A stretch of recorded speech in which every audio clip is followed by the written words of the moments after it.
El día de hoy vamos a hablar sobre una temática que se refiere a lo que es el inicio de la oncología ginecológica. Sus servidores subespecializan en oncología ginecológica, ¿sí? Entonces, egresado del Hospital General de México y por la Universidad Nacional Autónoma de México. Entonces, voy a tocar una plática que el día de hoy es muy importante porque es relacionado a lo que es prácticamente una enfermedad de transmisión sexual, ¿sí? Que desde a finales de los 70s, Surhausen la correlacionó con el cáncer cervicouterino, que es la infección por virus de papiloma humano, ¿sí? Los avances que tenemos en la misma, así como lo que nos depara para el diagnóstico. Y en cuanto a virus de papiloma humano, todos sabemos que es un virus desnudo, icosaédrico, condicionante del 99% de los cánceres cervicouterinos. Y de aquí hablamos de lo que es una infección persistente, ¿sí? Como una causa necesaria para la génesis del cáncer cervicouterino, y es la enfermedad de transmisión sexual más frecuente en el mundo. La incidencia y distribución de los cánceres atribuibles al virus de papiloma humano, hablamos que el carcinoma de cervix pues es el 99%, pero también hay otros cánceres en los cuales se han asociado al mismo virus de papiloma humano, como es orofaringe, ano, cavidad oral, vulva y pene. Prácticamente nosotros tenemos que hablar de un proceso de carcinogénesis que Surhausen desde el 2001 hizo énfasis en el mismo, ¿sí? ¿Por qué? Por la presencia regular y persistente del DNA viral en las biopsias de tumores y en las líneas celulares derivadas de dichos tumores. Se demostró también que había algunos fenotipos, o sea, genotipos malignos en cuanto a la expresión de estos oncogenes virales, y eso nos llevó a tener las evidencias epidemiológicas de la infección viral como un factor de riesgo para desarrollar cáncer. También hay otros factores con los cuales enumero, y principalmente todo está enfocado a lo que es el sistema inmunológico, alteraciones de la respuesta inmune local, lo que son factores genéticos, desnutrición, tabaquismo, estrés, factores hormonales, pero sobre todo la vida sexual de las pacientes. Aquí hablamos que entre más parejas sexuales, pues es mayor el riesgo que se tiene para lo que es la génesis de cáncer cervicouterino, ¿sí? Entonces, todo ello, pues obviamente nos ha dado un panorama epidemiológico de lo que es el virus del papiloma humano, y podemos sí decir que el 99% de los cánceres de cervix derivan del virus del papiloma humano, pero no todos los virus del papiloma humano van a terminar en cáncer cervicouterino. Esto es muy importante para que a las pacientes les hagamos conciencia de esto, porque muchas veces se aterra a la paciente al saber que tiene virus del papiloma humano. De eso hay que ver nosotros, o sea, que la paciente tiene que ser consciente que esa infección la mayoría de las veces va a tener una regresión, solamente que tuviera factores adversos como los que enumeré anteriormente, entonces corre el riesgo de que esta pueda progresar a una lesión preinvasora y después a un cáncer. Entonces, sabemos que el 15 al 43% de la prevalencia del VPH en mujeres con citología se va a detectar, y 70% de las mujeres estarán infectadas en algún momento de su vida, ¿sí? Algunas cifras son menores de acuerdo a la región y al país que se esté estudiando, y la mayoría de esas infecciones son transitorias, como les comenté.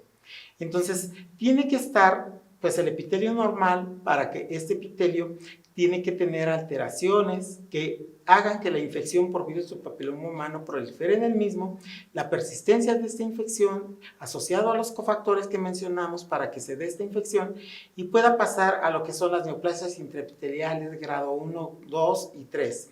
Y de esta misma pueda pasar a lo que es un proceso de carcinoma microinvasor y después posteriormente a uno invasor. Entonces, ¿qué quiere decir? Que de todas las pacientes que tengan HPV, menos del 2% de los individuos van a llegar a la infección. Entonces, ¿a qué nos lleva esto? Pues a que tengamos en consciente qué tipo de VPH es el que está teniendo esta paciente, la predisposición genética y la respuesta inmune de esta paciente. Así pues, tenemos entonces gráficamente la demostración de lo que es la zona normal, la infección por HPV, la progresión o la regresión de la lesión y la llegada de esta a una invasión y al cáncer. Es muy importante que nosotros sepamos cómo está constituido molecularmente el genoma del HPV, que tiene genes de expresión temprana y de expresión tardía, ¿sí? De aquí nosotros debemos de tener en cuenta que las oncogenes, las oncoproteínas E6 y E7 son de las principales en el proceso de carcinogénesis, porque la oncoproteína E6 va a ser inhibida por P53, que es el guardián, es el gen reparador de nuestro organismo.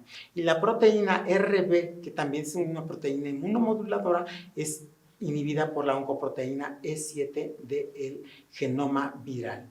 Entonces, eso hace que la célula pues vaya cambiando su forma de ser, que vaya teniendo cambios en su genoma y que las hijas de estas células también salgan con esa información, y eso es lo que da origen a lo que es un cáncer dentro de la misma, del mismo epitelio, ¿sí?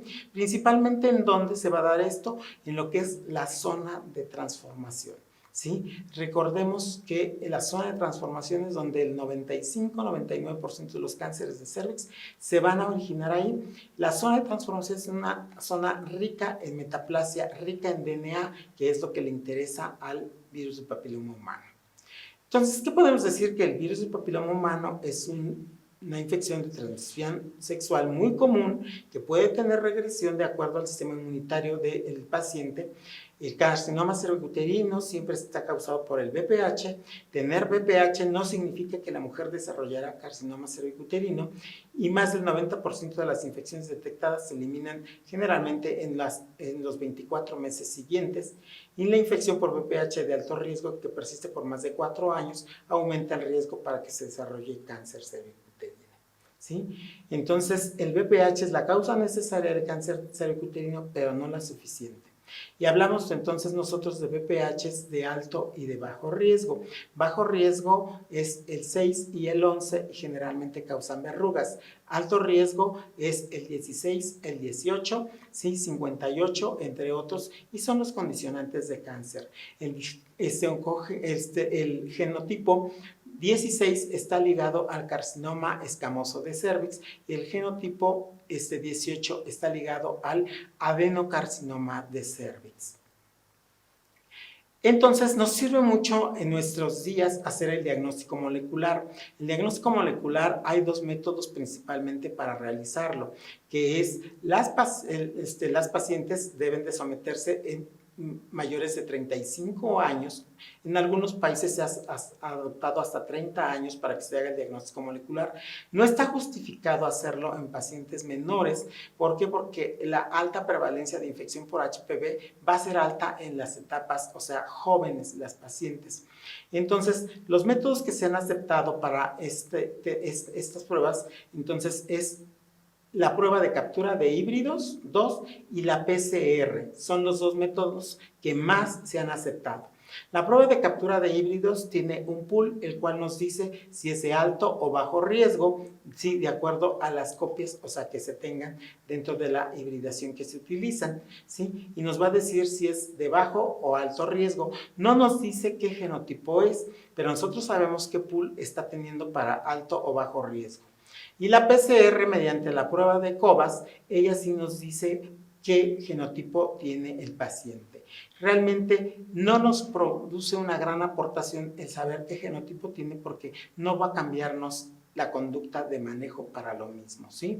Entonces, ¿qué tenemos que hacer? Paciente con PAP sospechoso, se tiene que ir a lo que es una atipia de significado escamoso indeterminado o lesión de bajo grado. Si es lesión de bajo grado, mediante el PAP, tiene que irse a lo que es una colposcopía.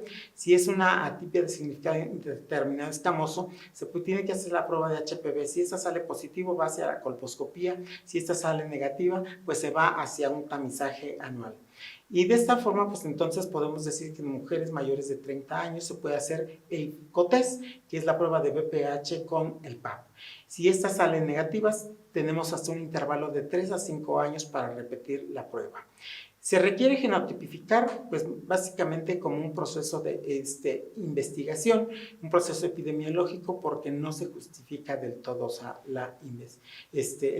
realizar la prueba para genotipificación, ¿sí? Entonces, después de que se ha hecho el tratamiento, también actualmente se puede hacer una prueba para ver si esta es negativo en lo que se realizó como tratamiento para el mismo. ¿Qué tenemos de las vacunas? Las vacunas son profilácticas, actualmente ya tenemos la nonavalente, pero iniciaron la bivalente y la tetravalente. La bivalente era para genotipos 16 y 18 y la tetravalente para lo que era el genotipo 6, 11, 16 y 18. Hasta el momento no ponemos una vacuna curativa. Ahí les muestro un cuadro en el cual están las diferencias entre una y otra vacuna y los resultados del estudio Future 2, que prácticamente pues, son alentadoras en cuanto a la regresión y eficacia en cuanto a lesiones preinvasoras y las mismas, ¿sí? Entonces, y los estudios que se han hecho, debemos de ser conscientes que prácticamente en México fue donde inició prácticamente la vacunación de este virus de papiloma humano aquí en nuestro país, y México fue el primer país del mundo en el cual se llevó a cabo el proceso de vacunación. Bien, pues con esto damos por terminado entonces este tópico de lo que es virus de papiloma humano.